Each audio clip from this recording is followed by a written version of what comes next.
30 আয়াত বিশিষ্ট একটা সূরা আছে, সূরা মুলক। কি নাম? হাদিস শরীফে এসেছে, কোন ব্যক্তি যদি দৈনন্দিন সূরা মুলক তেলাওয়াত করে, আল্লাহু আকবার, রাতের বেলায় শোয়ার আগে আমলটা করবে। এই লোকটা যখন মারা যায়, এই লোকটাকে যখন কবরে রাখা হয়, কবরে রাখিয়া তার দাফনকারীরা যখন বাড়ির দিকে সিনা ফিরায়, এতটুকু দূরে যায়, যতটুকু দূরে গেলে কবরস্থান থেকে তার স্যান্ডেলের আওয়াজ পাওয়া যায়, এতটুকু দূরে যায়, তখন দুইজন ফেরেশতা আছে, ইয়াজলিসানি ফায়াকুলানি লাহু মার রাব্বুক, দুইজন ফেরেশতা সে তাকে বসায় এবং প্রশ্ন করে, তোমার রব কে? সুবহানাল্লাহ। এখন যেই ব্যক্তি নিয়মিত সে মুলক তেলাওয়াত করে, ওই লোকটা জাগ্রত হওয়ার পরে দেখবে তার সিনার উপরে দুইটা পাখনা দিয়া বিশাল একটা মোরগ পাখি বসে রয়েছে।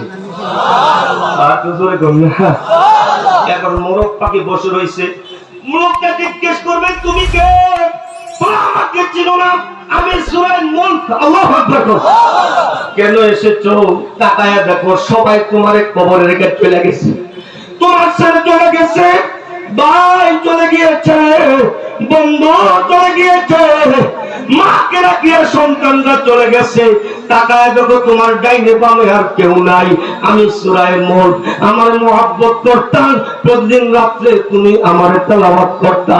সবাই তোমারে ছেড়ে যেতে পারে, আমি তো তোমারে ছেড়ে যেতে পারি না। সবাই ছেড়ে যেতে পারে, আমি তোমাকে ছেড়ে যেতে পারি না। তাই আমি দুইটা ডানা দিয়া তোমার আশ্রয় দেয়া রাখছি। এই মুলক তুই আমার কয়দিন আশ্রয় দেয়া থাকবি? বলে, আমি আশ্রয় দেয়া রাখছি, আর তোমার জন্য আল্লাহর কাছে সুপারিশ করতে আসি।